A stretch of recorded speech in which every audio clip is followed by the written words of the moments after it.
It's a daily talk show, episode 309. Little squished episode, this one. Yeah, the first time we've got 4 people, including us. We've got Shameless, Michelle and Zara. Thank you. So glad to be here. Hello. How are we? For people who don't know Shameless, the podcast for smart women who like dumb shit. Dumb stuff. Dumb but stuff. Sure. Dumb shit. Just change the tagline. Yeah, it's very close. And you guys are some of our internet friends. We've had so many internet friends on this show where we've met online and now we're in the same room. And none of us were catfished. Yes. Exactly, yes. Oh, I feel a little bit catfished. Well, Mr. 97 might be at some this is point. true. Yeah. But you may have seen the Shameless girls helping our mate Mr. 97 find love.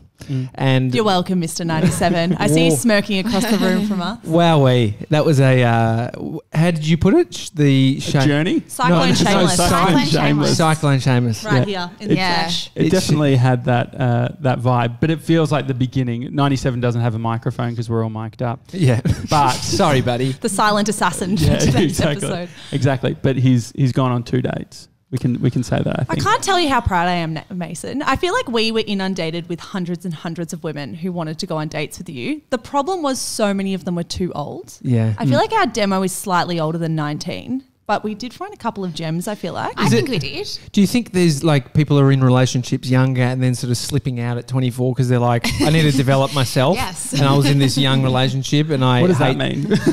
No, I just think there that breakups? Are there it's breakups happening with a lot happening? of my friends for sure. Okay, so they've been Yeah. in long term, now they're breaking up. Yes, Fine. I think a lot of people get to 24 or 25 and then sort of realise what's next. Yeah. Yeah. Well, my brother was, and you too, Josh. My brother met his wife, who they've got 2 kids now, when they were like 17. And I feel like they weathered the storm of just growing up and finding yourself career, and they got through it. Yeah. Well, And how now- different like you are when you're like what I looked like when I was 17 on an elephant. Actually, Yeah. I was actually 21 on the elephant Yeah. photo. We need to post that photo again.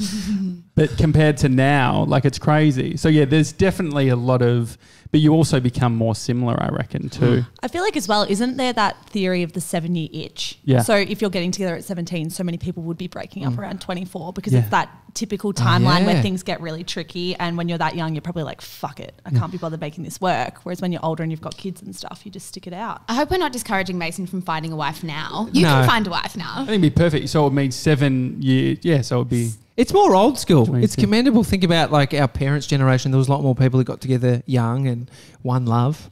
That's true. Then they just went to One Love, the nightclub, and never found love. Good So, job, mum and dad.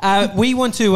We were talking just before we started about some friction that people thought that they were seeing within your podcast. Yeah, And then let's we'll start talk- there. And then we're talking about Josh and I. We've discussed in length the blow-ups we've had, but I think it is the fundamentals of our partnership where we have blow-ups, we get through them. But what's been said about you girls recently in some of the comment sections? It's funny you ask this because we were going to talk about cat fights on this week's episode generally, like in the public eye, and how when women are disagreeing with each other, they almost always are framed in the same way. And then most recently, we've had a lot of feedback from people who are very surprised that we disagree with each other on the show. Like overwhelming amount of feedback with people saying it's amazing that you guys disagree with each other, which is so surprising to me that is something to even comment on. And secondly, that when we disagree, some people find it very jarring to the point where they don't even know if we like each other. Yeah, because I feel like we were very small at the beginning and we have been really lucky in that we've grown really quickly and that's amazing. The downfall of that is that proportionately as you grow, you also get more feedback. And a lot of that feedback, I think the bigger you get, can be more critical and more harsh because they see you as a bigger fish that they can take aim at, and they feel like it's not as personal maybe, that if you do have a big audience that it doesn't really matter. But yeah, the commentary, especially on Apple Podcasts, has been quite not But toxic, the thing is, but the funny thing is, nasty. I would clarify it that it's such a small, like you're talking about such a small. Exactly. And to portion be of honest, the- guys, I'd be happy to have some commentary in our exactly. podcast subscriber section. In So any feel way. free. Sound Please, off. The thing, I think it happens with that scale that you're talking about, Michelle, where it's like when you actually start reaching critical mass, there all of a sudden is this new expectation that you're sort of fair game for people to say. And then also by the design of talking about what you talk about, which is around reality and people's personal lives and all that sort of thing, and celebrities, people are now seeing you guys, whether you like it or not, a bit like that. And so they're probably starting to say, okay, well, Michele is this type of character and Zara is this type of character. And that's what makes it magic. But that's also the thing that gives them the power to say, oh, Michele was really pissed at Zara. Yeah. It's funny that you do say that though, because I think we sort of have slipped into two like firm characters. Like those are our personalities. Sorry. Little cough here. I was going to say, can you cut that out? And then I was like, you guys don't cut anything out. So there you go, awkward gap. We do have two firm sort of characters that we play, sort of that we accidentally fell into that suits our personalities, but our personalities are far more layered than that. So you kind of get to this point a year into the podcast where you have built a following and you get to the point where you say, okay, well, how do I sort of show the other sides of my personality without ruining the dynamic that they've come to expect? And also it's a bit of a... you've got to weigh up what feedback is worth taking on and what feedback is just not productive at all. Like if someone's coming to us and saying, oh, Zara seems rude or Michele seems not funny, then is that actually worth taking on or should you be listening to the majority? It's very hard to be able to pick out pieces of feedback and figure out what's actually productive and what's just really nasty. Yeah. Well, there's a certain type of feedback too, which I saw a YouTuber talking about, which is the most painful, which is when the commenter is implying that they're doing this for your best interest. Like it's like, oh my goodness, like yes. they'll frame it in a way which is like, hey, like I love you guys or I love what you've been doing. And that's exactly how they do but it. Just as an observation, the last few episodes, and I reckon that's a mind fuck. But I also don't think it's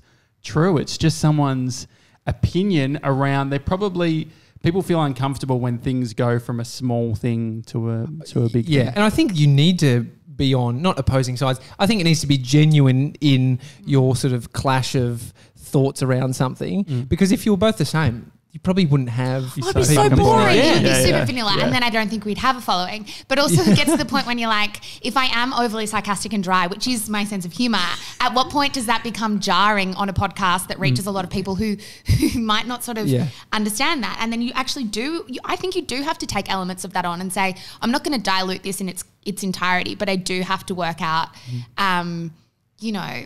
how people are going to take this, I guess. What does it actually look like? From the conversation you were saying that you were speaking about it last night on the phone? What would the shifts? You mean you guys are friends? You actually talk on We are not fighting at the moment, believe it or not. What was the conversation? How do you sort of work on that sort of thing? The conversation from my end was that Zara called a little bit upset. I think you're comfortable to say that. I messaged Michele and I said I did a bad thing. So I get a phone call straight away. Which could mean a lot of things in Zara's world. And I get a phone call straight away and I think, oh God, I've been a bit dramatic about this. And I said, I read the Apple reviews and the last 3 are not good. Like about me, not about you, but about me. And I think they are all focused on exactly the same thing, which is that they think that I don't like you. Quote unquote, Zara hates Michele. And I was like, my God, what have I done? Because I think I give this illusion that I have quite a hard shell when in reality I'm sort of like very sensitive on the inside. Has a tendency to cry. So it was Michele just sort of like taking this very harsh motherly role saying like, you cannot take all of this on board. No, because I think if you did take it on board after everything we've been doing, it would be very silly for us to take a handful of people's opinion and change what we do when thousands of people like it. Like that would just be stupid, a stupid tactical decision. Like if thousands of people love what we do, then keep doing what we do. Maybe keep it in the back of your mind, but don't change. I think what I was worried about was Zara called me and basically said, fuck, I need to be nicer to you or I need a joke writer full time. And I don't want that. Like this is actually no joke. How we are on the podcast, I know Zara said that, we do play into roles a little bit, but it's very similar to how we are in everyday life. And we bicker and we rib each other back and forth all day, every day. And that's how we like rib each other, did you say? I've never heard of You've rib never each heard other. rib? I've heard rib. Rib? Rib each other? What does that mean? Like ribbing, like kind of... punch him in the ribs? Just like joke... Yeah, play fighting. Like a rib. I don't think that's a rib. I wonder if I've got this completely wrong in my entire life. This is why we have Mr. 97 here. Is it riff each other? No, riff. No. It's definitely not the one ending with the M. Mr. 97 has currently got on his phone and he's going to look up. This is what we do. We get Mr. 97. Rib each other. But in fairness, that's the relationship that I have with almost all of my close friends and almost all of the people in my life. So it's not an anomaly for me at all, nor is it for you. Yeah. No, I think I would be really bored if I had friendships where we didn't have that dialogue back and forth, because I think a lot of the commentary as well that comes to us saying that Zara's mean to me or vice versa is actually from people who are a little bit older who might not have that relationship with their friends where it is that really jokey, bantery kind of relationship, and so it's jarring for them to hear that. It is a unique relationship though. I think any combination. Like Josh and I, like my friendship with Josh, I don't have another friend like him. Yeah. I don't have another friend where we go as deep, where we, you know, have as much fun. Like there is so many highs and lows of the friendship, which I think adds to what we're doing. And the other thing I think that makes it hard is it's like when you're doing a show, there's content, you're doing stuff for content. So it actually, like radio shows dream of people taking other sides. In fact, that was Tommy's frustration when he was in radio, which is like, hey, we've got this social issue that's on at the moment. Your co-host believes this. Can you play the other side on it? And when you're having to do that, it becomes really hard. Well, it's manufactured, it's not authentic, and you get painted as a certain way. So we have the ability. This is what you girls have created, something amazing where you're in control of what you're painting. And if people don't always like it, if you know you've been authentic with it, it's pretty good. And people won't always like it. I think we've just got to accept that. Like the most successful movies in the world, there will be someone who hates that movie. There'll be someone who hates, I don't know, makeup. When I love makeup, like that doesn't mean anything. It just, we all have different opinions. I think we've really got to filter out the ones that are just negative for no real productive reason. Well, I think it's because we haven't been doing this for a particularly long time. But like I think last night when I was mildly upset about it, I would say mildly. I didn't get to that. I just went for a run to like. I told her she wasn't allowed to cry because we have a crying quota per week, and we'd already reached. We'd already reached the crying quota. I had reached the crying quota. Zara had single-handedly reached it, and I don't even know. But maybe if you didn't have a crying quota, you wouldn't be such an asshole on the show. You're not wrong. And you have to come at it from a really pragmatic stance, being like, it's actually not physically possible for every single person to like every single thing that you do. Like that's the thing you have to keep telling yourself over and over. In theory, that's good. In practice, it's a bit hard. All right. So what is one thing that you can't stand in Michele?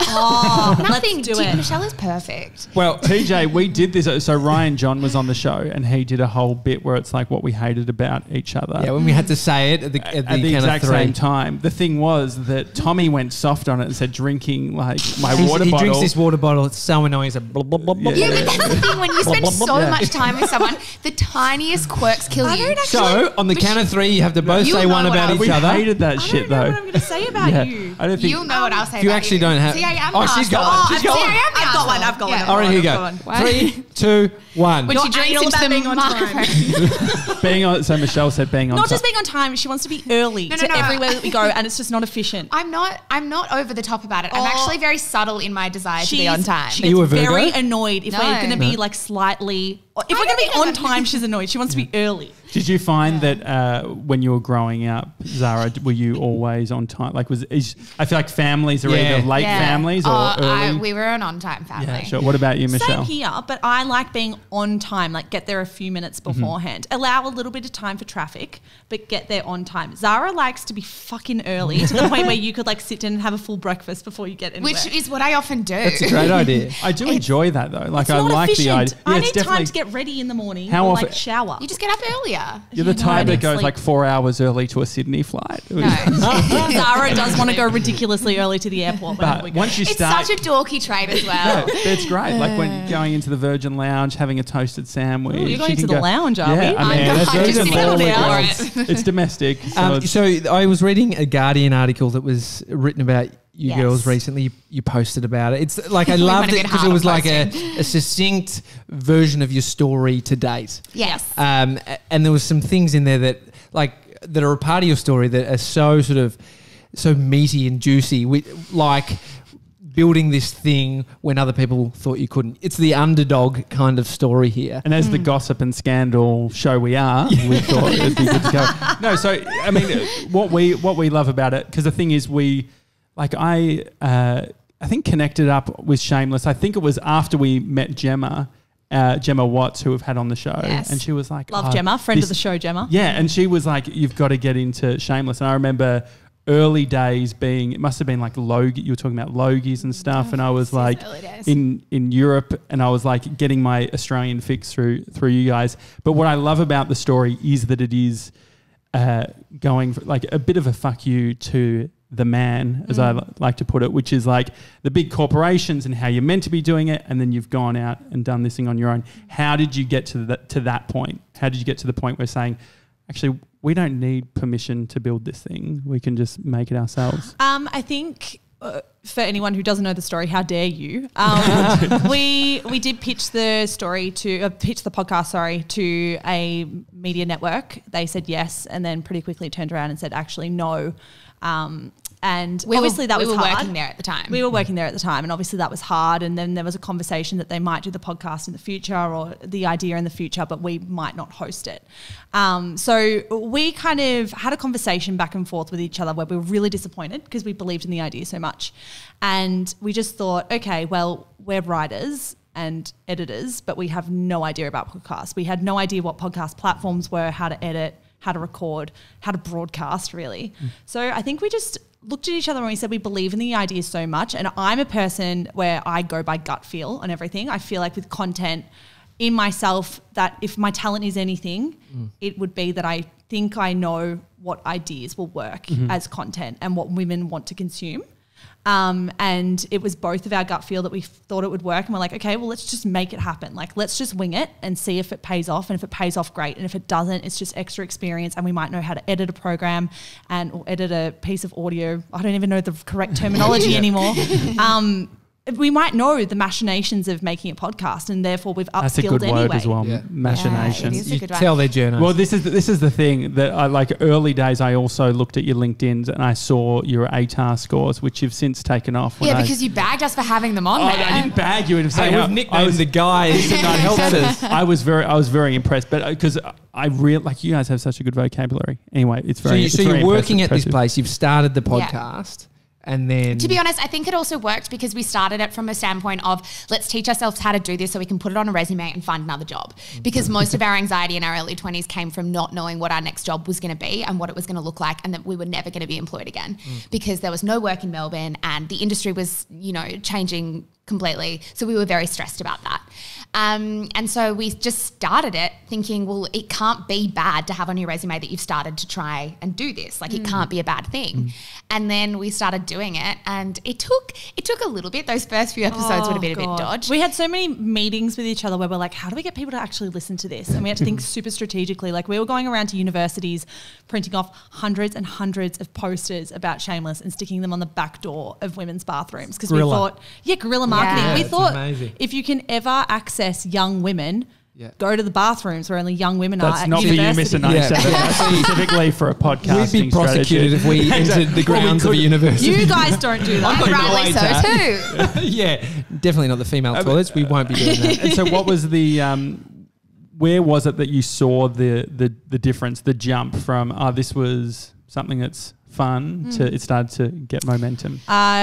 We covered an influencer called Sarah's Day who I guess was heading into Belle Gibson territory where she was giving out health advice of how to treat precancerous cells naturally and how to heal herself, both in inverted commas.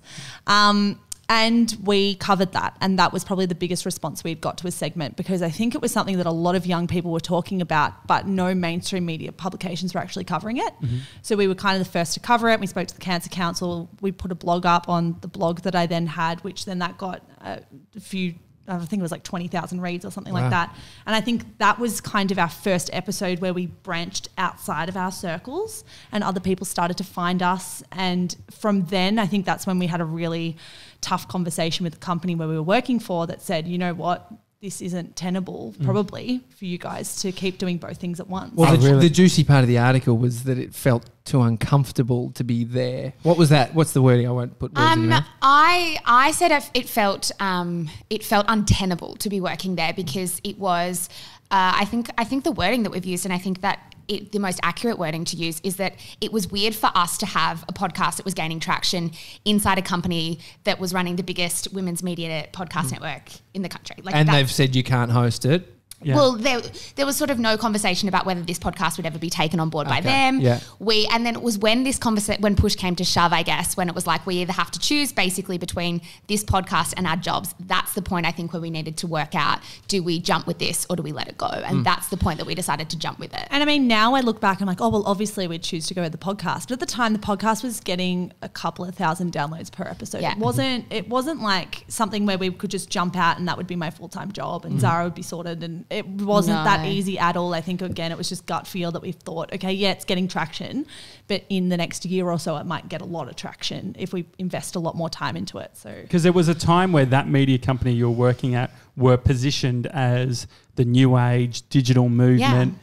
What do you think that they may have overlooked in regards to how they built the business to become? It almost feels like you start off like this small little jet ski and you can do all these things and you're enabling things and making things happen. How do you think they ended up as this big ship that couldn't see the talent inside it? I think it was a couple of things. Firstly, I actually think it was geography. The fact Yeah, that we the were based, visibility. we were in Yes. Melbourne and we weren't particularly visible in that company, which was kind of nice. You can work under the radar, and I've always loved sort of falling under the radar and just putting my head down and working. For context, that doesn't mean we were being lazy. It just means No, but I mean, I kind of like the idea that because you're not as visible, maybe you're a little underestimated. Yeah. And I think there's huge power in that. I think that was for one. I think our age, we were really young. I think we were 22 when we pitched this. And rightly so, the conversation was, why would people listen to you? Not in those words, but why would people listen to two 22-year-olds talk about this? And that was very legitimate. Yeah. I didn't know either. You should have just said, because a kid's making $20 million a year reviewing lollies and toys. But Maybe that. But no, they're a business, so they need to hit a few strategic points for it to Totally. make sense on their end, which is why, like you said, Josh, you built your jet ski, you're throwing it around, and then I don't know any more jet ski analogies. You do a backflip on the thing, you're like, What I did Tommy it. took from that was there was a jet ski involved. Yeah. and all he's doing now is imagining like, a and I marriage. love Can jet we go skis. on the jet ski today? Yeah. When Can you we guys get a leave, shot on a jet ski of the four of us? when you guys leave, Tommy's going to say, "Man, I can't believe they ride jet skis. How cool! How cool is that? What is the expectation being journos versus what Tommy and I do, which is just being a couple of gronks talking?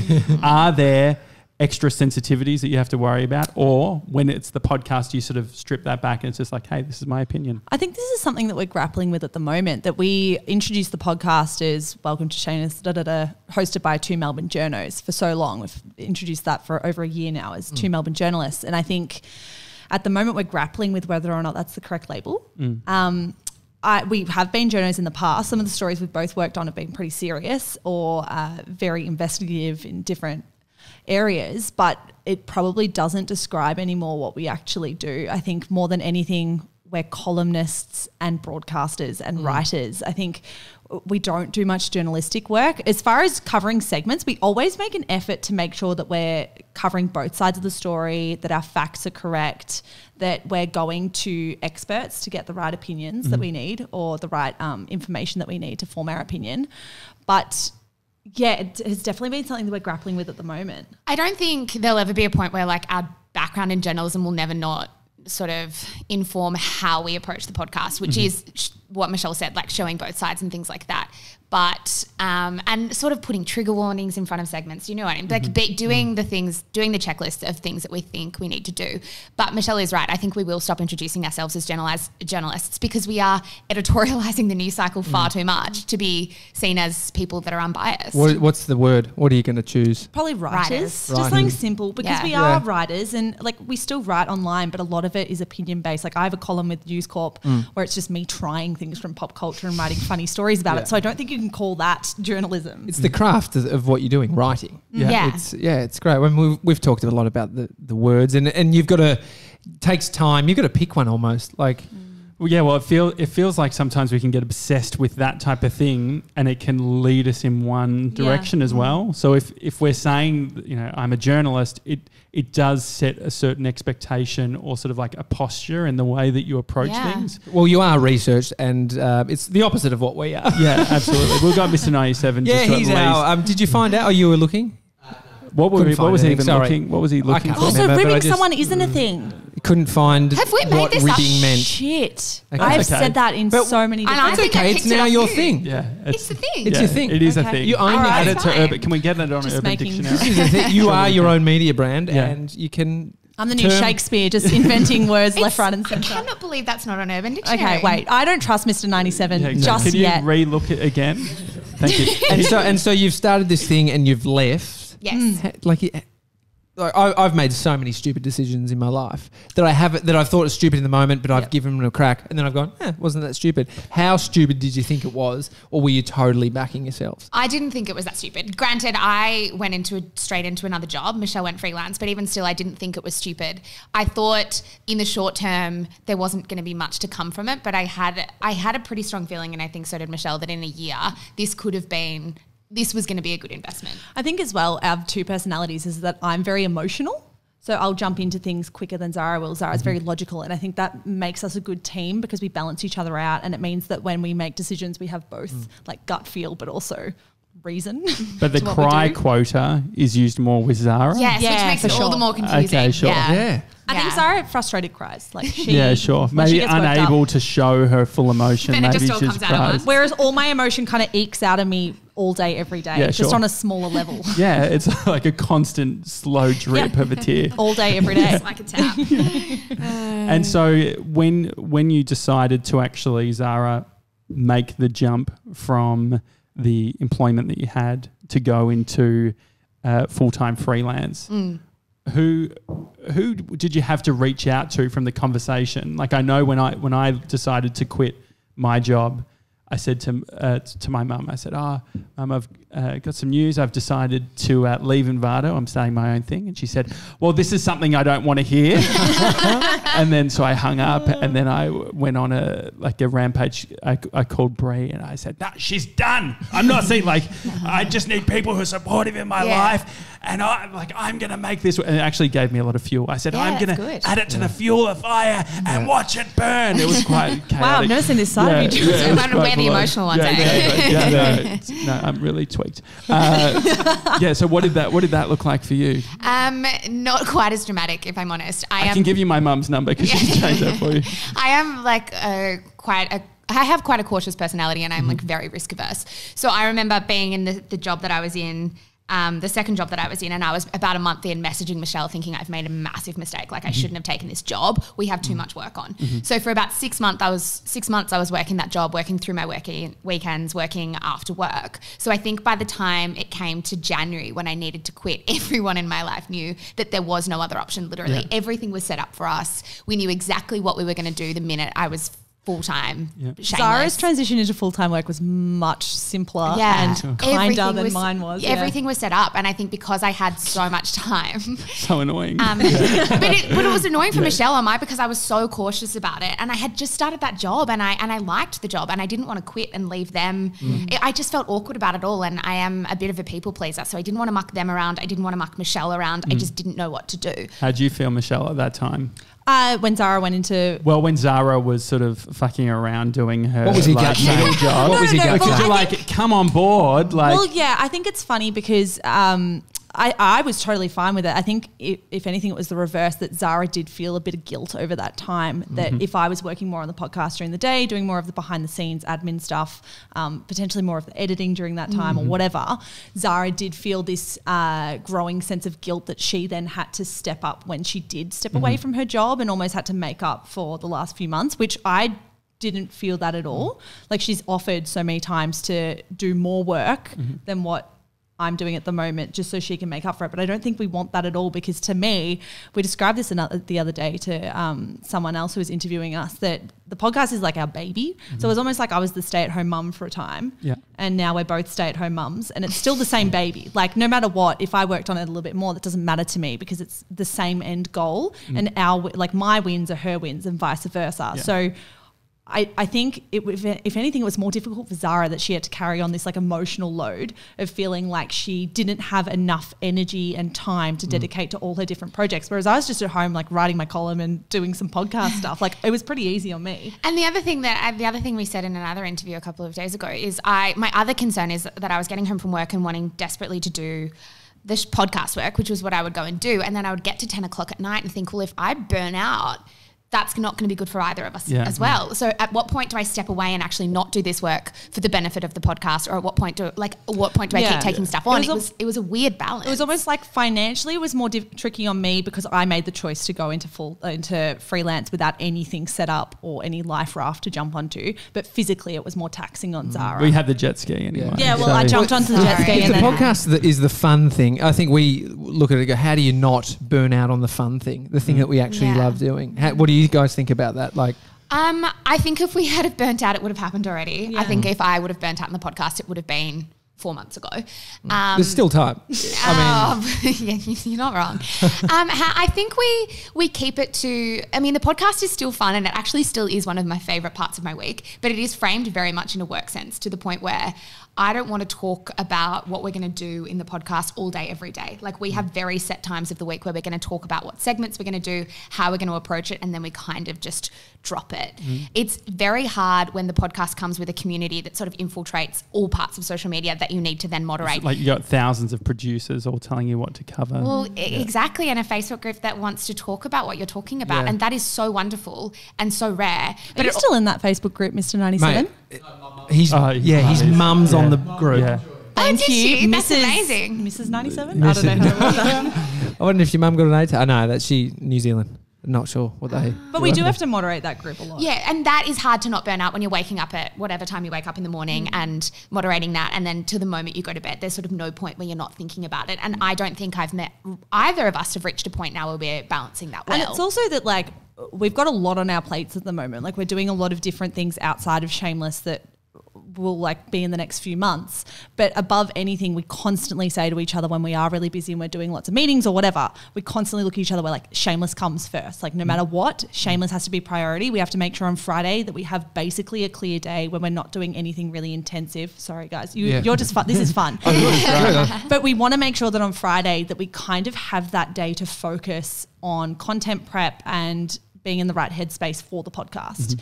Because above anything, we don't want to let the main project that has given us a little bit of success or a great audience or whatever, we don't want that to slide.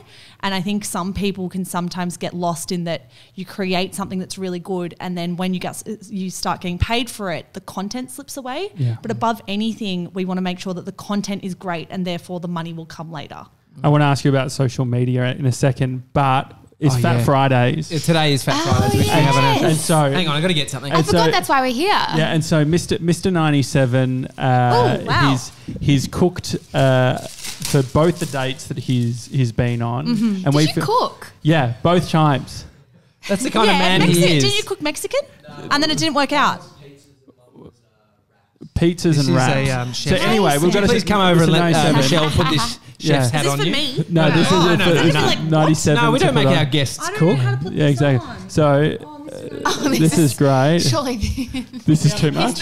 he's not a pet. Come No, on. he's He's a found what producer. ribbing means. I don't think Mason gets paid ribbing. enough to do this. Is that It's under ribbing, yeah. The act of teasing. So. The act of Thank teasing. you. Okay, great. Thanks. Okay. Are we ribbing 97 right now, making him wear the Yes. Yeah, we're ribbing hat? him. Ribbing So /bullying. It's a horrendous hat, by the way. We said to It looks Mr. like- Knight, we've made really him cook bad. once before for us, and we thought, okay, maybe he can cook again. Yeah, great.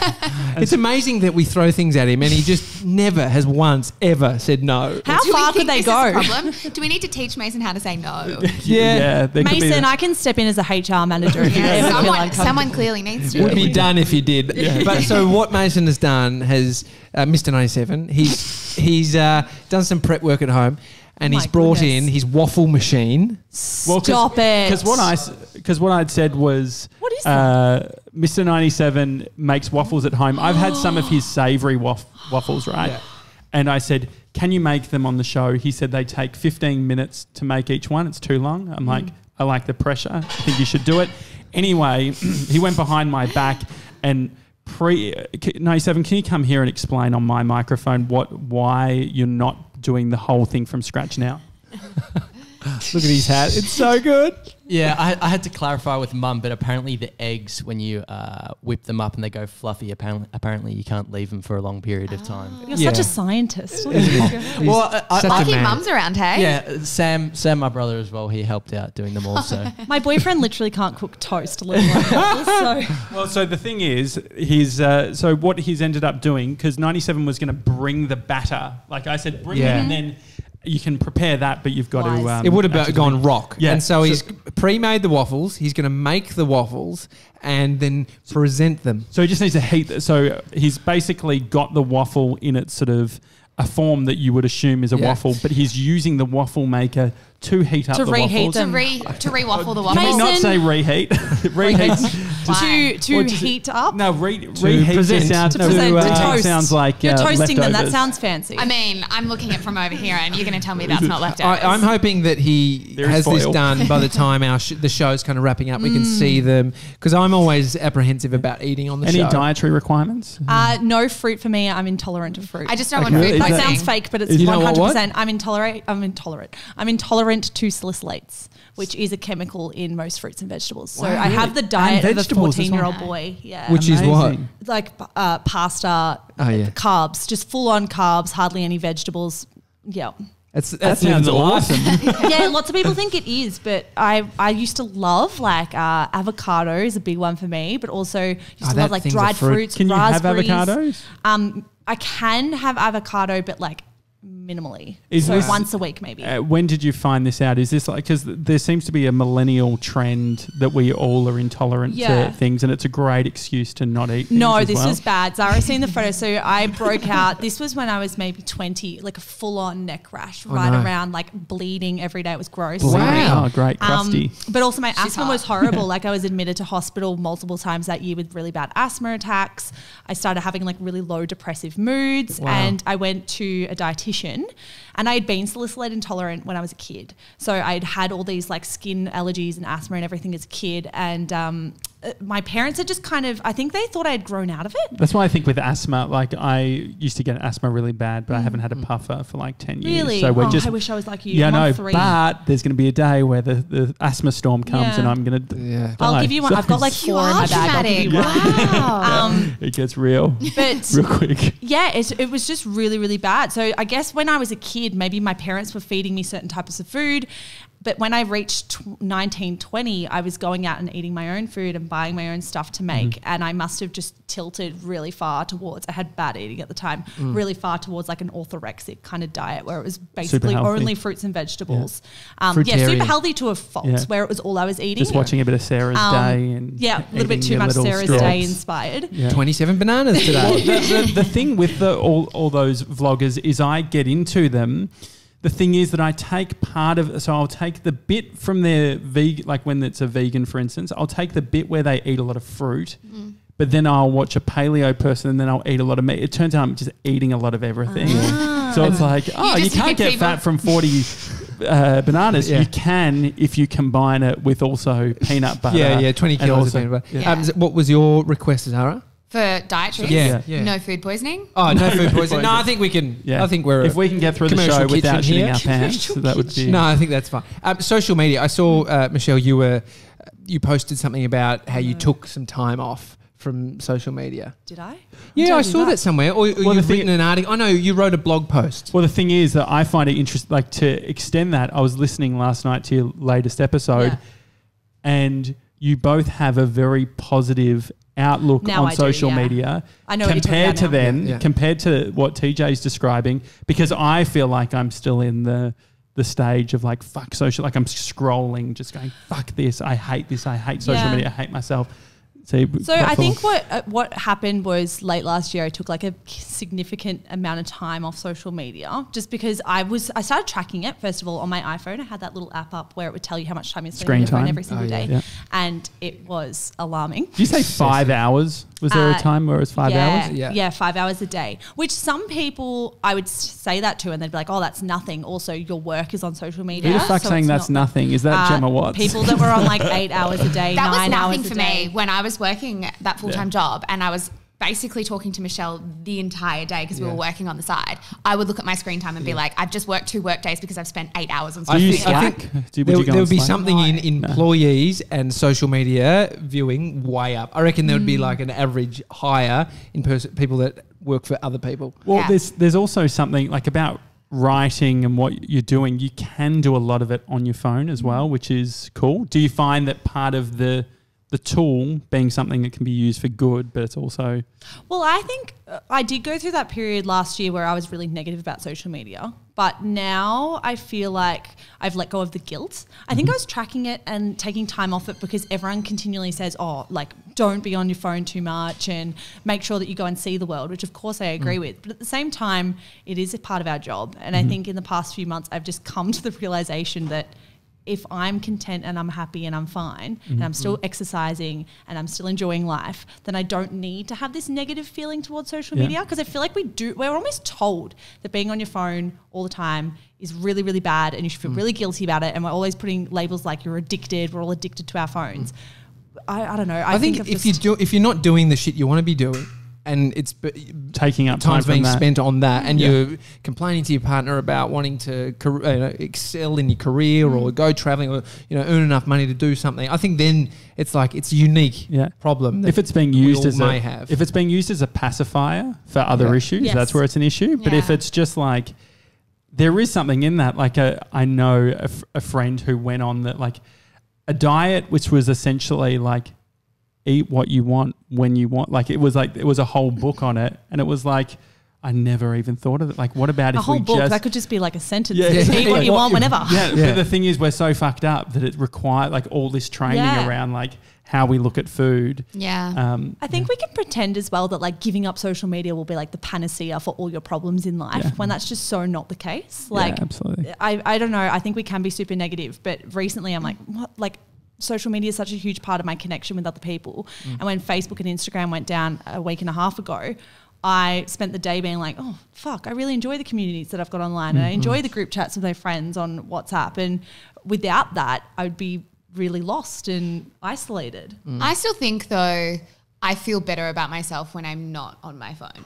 And I think bottom line, that is the case for a lot of people. I have fantasies. I've had fantasies in the last week of like having a week off Facebook. I actually even haven't had this conversation with Michelle yet. Oh my God, I thought we had every conversation. The hard bit about what you're saying, Zara, is I announced to Tommy, hey, I'm getting off social media. You can't. Well, the thing is, it's like then Tommy's like, well, who the fuck is doing all the updates? I'm like, that's why I'm talking to you. This is what I was actually having this fantasy all for the last week and trying to work out how we would do it. Some crazy fantasies. If we go on holidays, like if we want to take a break this year, it's a break from the podcast, but it's a break from nothing else. Like we're still working. And I was thinking, how do we do it if one of us, like we have 2 weeks off, one of us deletes the Facebook app for a week, the other person just moderates the groups and stuff for a week, and then vice versa. I don't even think that's realistic, but for the first time ever, I really did have this dream that maybe I could completely disconnect for a certain amount of time just to see what life was like without it. But it's kind of all-consuming. You can. You've built your own beast and you're in control of it. Our friend Matt Diavella, who's a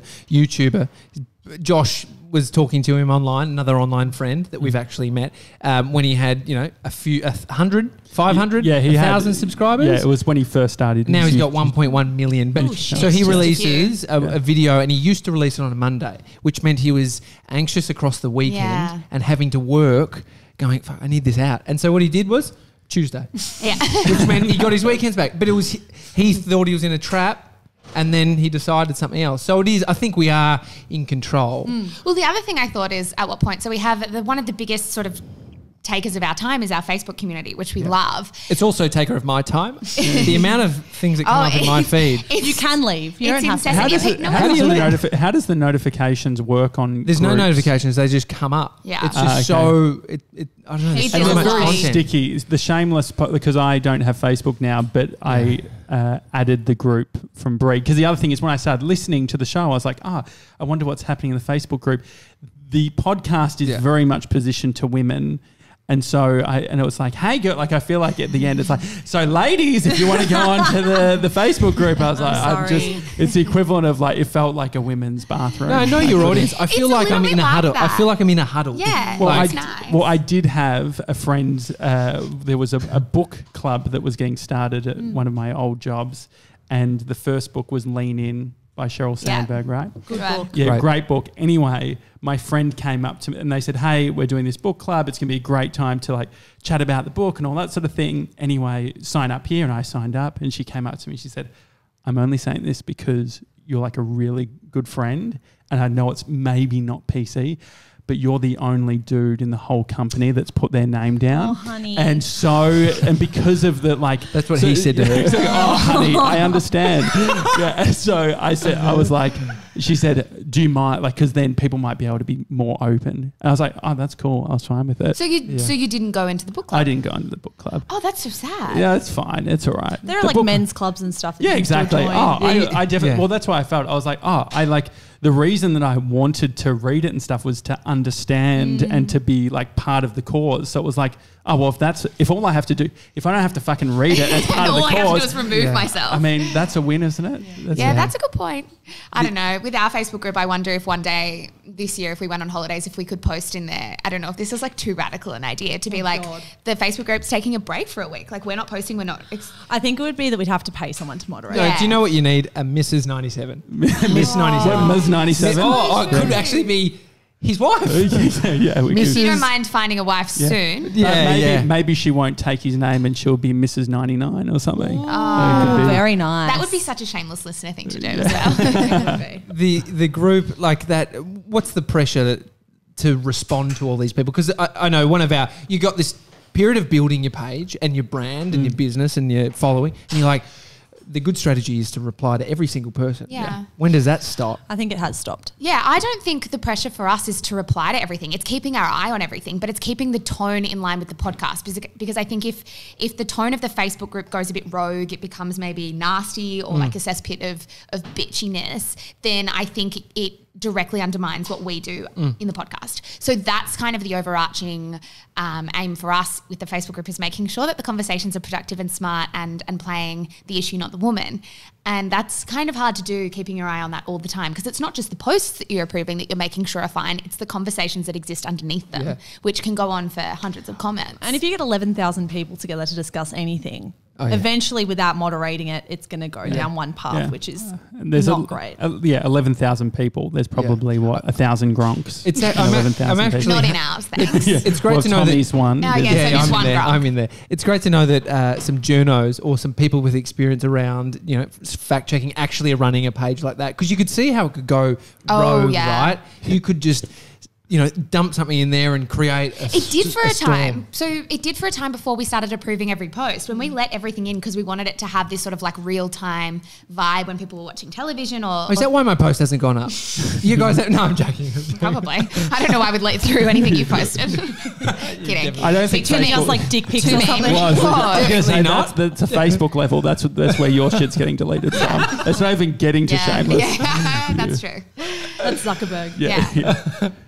What were you just I saying, don't even Zara? remember what I was saying before I Michelle got fell apart at dick pic. Yeah, the funny thing is, Michelle said it before I could say it, and I feel happy about that. Sorry. No, but I mean, we are in the game, and like, don't mind me aligning with you guys for a second, but we're all in the game of like talking as a main thing that we do, right? Yes. And so We're all very self-indulgent. yeah. And so do you find though that there is that, especially you guys have this massive audience now, the pressure of saying the right thing, and also like the fact that we could say something now and then we read something and our whole view on it could shift, right? Yeah. How have you reconciled the fact that you said something last week and you might not believe it now? Well, I think we always try at the end of every segment, when it's particularly contentious, to say something like, we might be wrong, or maybe you guys have different feelings about this, come tell us. Yeah. So if we always have that attitude It's a of good maybe we neg. haven't gotten it right, come discuss this, we're open to discussion. Yeah. I feel like that's the main point, so that if you do get something wrong,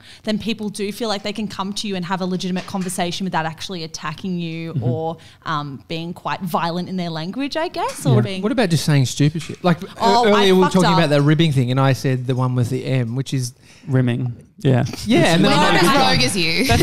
That's that's our show. We got you like Yeah, yeah. there's I a fucked up, sensibility in a lot of things that you can go back on and We make obsess on. mistakes for sure. Like a couple of weeks ago, I used the word transsexual instead of transgender, which we were pulled up on. So I do You need can't use transsexual. Well, the funny thing is, transsexual is not the preferred term, and I should have known that. I don't know why it even came out of my mouth, but yeah. the funny thing is, we've got a listener in the UK who is, and she associates with being transsexual. So she's an older school. Yeah, so she's old school. Yeah. So it does describe as a minority of the transgender community, which I think is what some people are upset about because we were discussing transgenderism. So then to use transsexual is kind of a little bit ignorant and a little bit uneducated. Yeah. So yeah, that's something that I need to apologise. It's definitely hard because the thing is, like, even Michele, the lady in the UK, she spent the 90s like working on internet forums to help people who were going through all that sort of stuff. And her whole thing was, it was like she found the transgender term was one that was started being used by journalists or people outside of that community. That's how she felt about it. And she was like, I think we even spoke about it when we had her on the podcast. I think she was 40 or something. Days. And she was sort of saying, oh no, like transsexual. So I think the interesting thing is, it's like some of these things, there's no right or wrong answer. Yeah. And if we know our intentions, it's like, hey, I'm just trying to get this And I shit think that's right. the thing. We always intend to do things with compassion and Intention is one thing for sure, making sure your intention is good, but it's also being able to recognize when you do muck up. And I would like to think that if we do say something that a couple of weeks later we actually don't agree with, or we've changed our mind, or we would say it. Like, I think I will probably do it in this week's episode about Ricky Gervais. I mean, I want to sort of like reintroduce some new points on a segment we did weeks ago, because I think it's important to make it look like you can change your mind, because then it's easier for us if we come out and say that we change our minds all the time, to be honest. That's human, right? Yeah, exactly. It's like People we're all aren't gonna- thinking shit, and then we think different stuff, and then I have a huge amount of skepticism to anyone that's like adamant on their opinion on everything, right? Yeah. Because it's like, well, there's got to be room to move. The most powerful thing, and Cyan talked about it yesterday on the show, she was like, you know, if she doesn't know something as well, if she's on a panel and a journalist asks a question she doesn't know, at the beginning she felt like she needed to give an answer, and now she's like, oh, like, there's I don't know. so much in that. I feel like there's so much arrogance in feeling like you can answer every single thing, and there's a lot of power in actually acknowledging where you have knowledge gaps. But the well, other, arrogance can come across from an insecurity, right? Thinking you have to. really fine line. Yeah.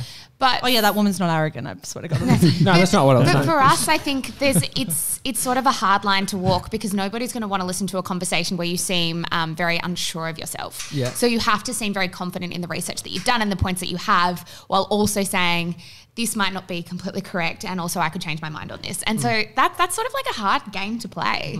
What's your old employers, what have they taught you in a positive way, where it's like, you know what, as if you'd just gone out to freelance, you know, you wouldn't have gained all the knowledge? What were the main we things? learned so much there, like actually so much. So I feel like when we do talk about the podcast and how things went, then it can kind of cast this semi-negative light on our experience. But I did learn a heap there, particularly about what women are interested in and how to have even construct an opinion piece. Some of the women that I worked with at that organisation were super influential on us in our careers and great mentors. So I feel like without our time there, we would absolutely not be able to do what we do now. And I think the reason that we work so well together is we were taught how to be quite decisive in our decisions very quickly. Like, we make decisions really quickly and we're pretty confident on them. And I think when you're working in a very fast-paced environment where the news is never stopping and you kind of have to make those decisions and be confident in them, it's kind of a unique skill to accrue, and that's one we definitely accrued there that's been super beneficial for us now. Yeah.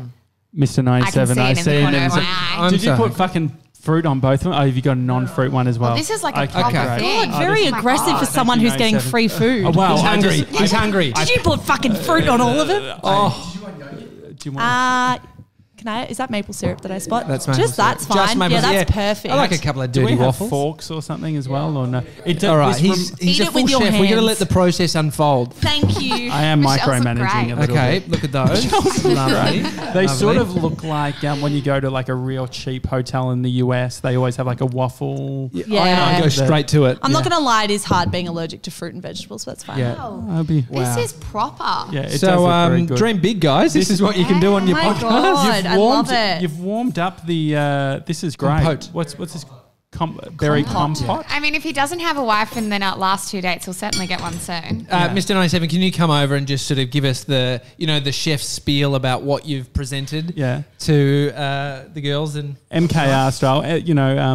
They're sort of losing viewers, so this could replace it potentially. Take it away, Channel 10 if you're watching. Yeah, so we've got a bunch of sugary sweet waffles and a bunch of fruit on top. You don't have to say sugary. I think that's bury the lead. Okay. So anyway, savoury. Savoury. No, it's not savoury. It's just like they're delicious. Yeah. Josh, can you just? Okay, sorry. Micromanaging. With a bunch of yogurt, maple syrup, and berry compote. Nice. Oh, lovely. If you weren't eligible before, what the fuck? I know. Can I just say, I mean, narcissists, we're all. This gave me shivers when we were doing a talk around at a college. It's called Collarts, in front of a group of students that are becoming content creators. A girl came up to ask a question, and she said to us, I know you guys from now.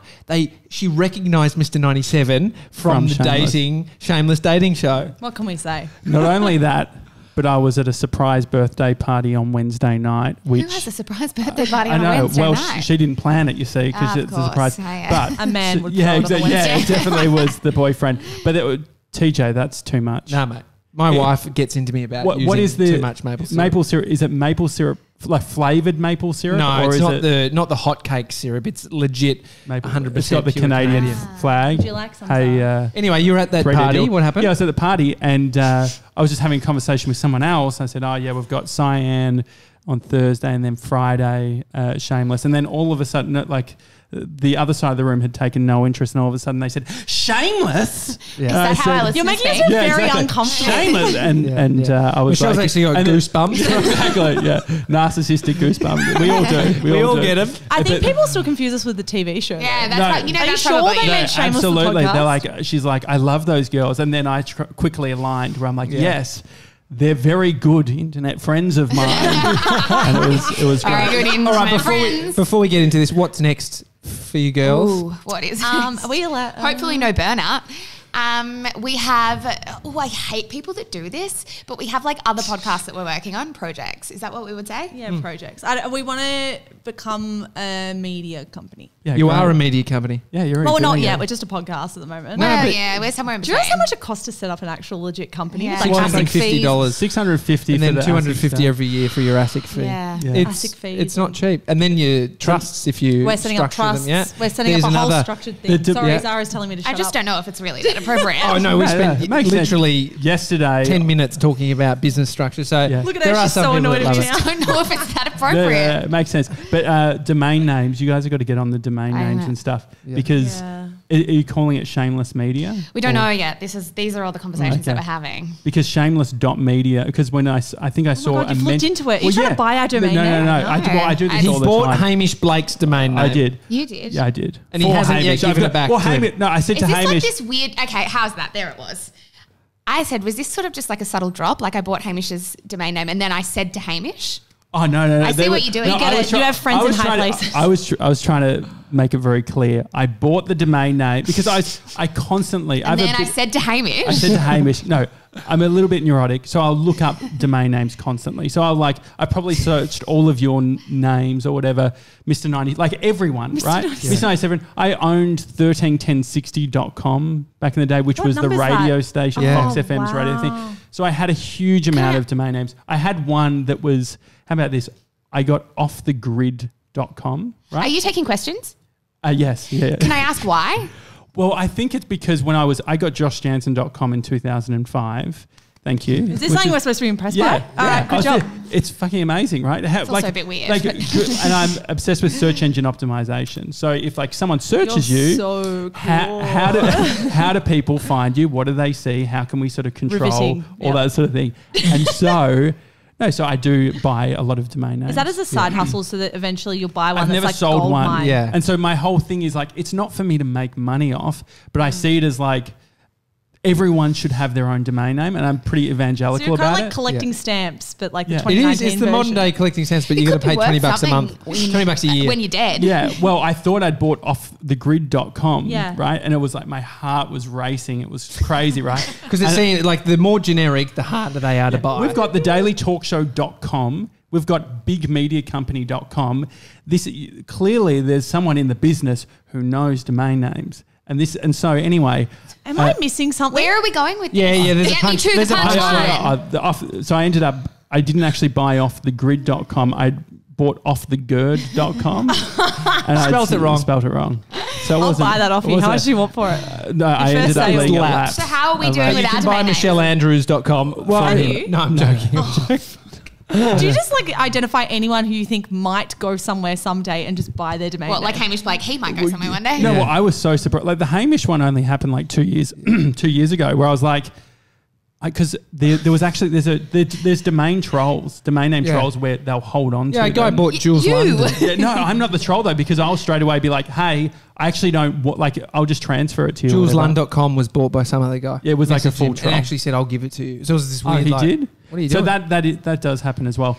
But the thing is that I think like a really cool one, like if you did go Shameless Media, you could get shameless.media, which would be like a cool URL short. I've seen that a lot You don't lately like that? where people are putting dots in I'm not sure URLs. about it. What Yeah. would you As- prefer shamelessmedia.com? Yeah. Yeah. I don't know if that, I don't think that was We available. are talking but to the domain .media. name experts. Yeah, Maybe he's, we he, just go gonna he say, knows someone all the with a ones foresight, that RE. you want. Well, I think it's all about like search engine optimization. If you type in big media How company. many listeners have we lost in this No, space? this Yeah. is exactly what There's people literally love. nobody left. All of the shameless ones have gone. No, but domain name, it's fun. Like, but that, Tech chat. But the thing is too. Okay, Josh, we need some Yeah, hobbies. exactly. But the thing, no, this is the hobby. The thing is that the domain name is actually like all this branding stuff. That's all you guys Yeah. have, right? So it's like rather than being on like fuck Facebook and all that sort of thing, it's going to be at a time where you're like, we actually, at being a media brand, we want to own all of this stuff. No, so when that- you guys say you're not a media brand, well, you're on someone else's land at the moment. That's what Josh is saying. If you can build out your own, you've got your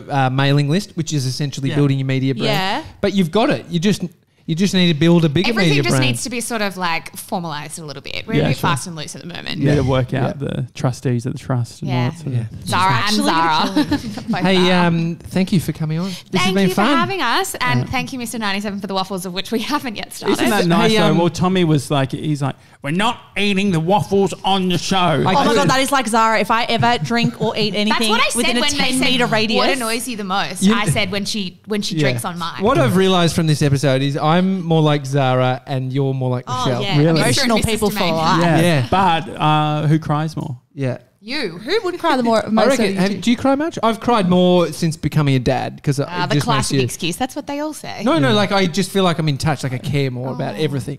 Oh, that's About- So, nice. you know, so like- you Very two nice are the notice non-emotional ones who weirdly cry the No, most. I'm not- and I'm then- not afraid of we're crying. the- I'm not afraid to I'm cry. the always on emotional one. Anyway. Yeah. Um, Thank you for giving us a shout out too on your newsletter. Did we? Oh, Yes. we did. Yeah, of course Yeah, we it's did. so kind. Oh, The please. very very quickly, do you know the themes of what the new podcasts are going to be, or are you?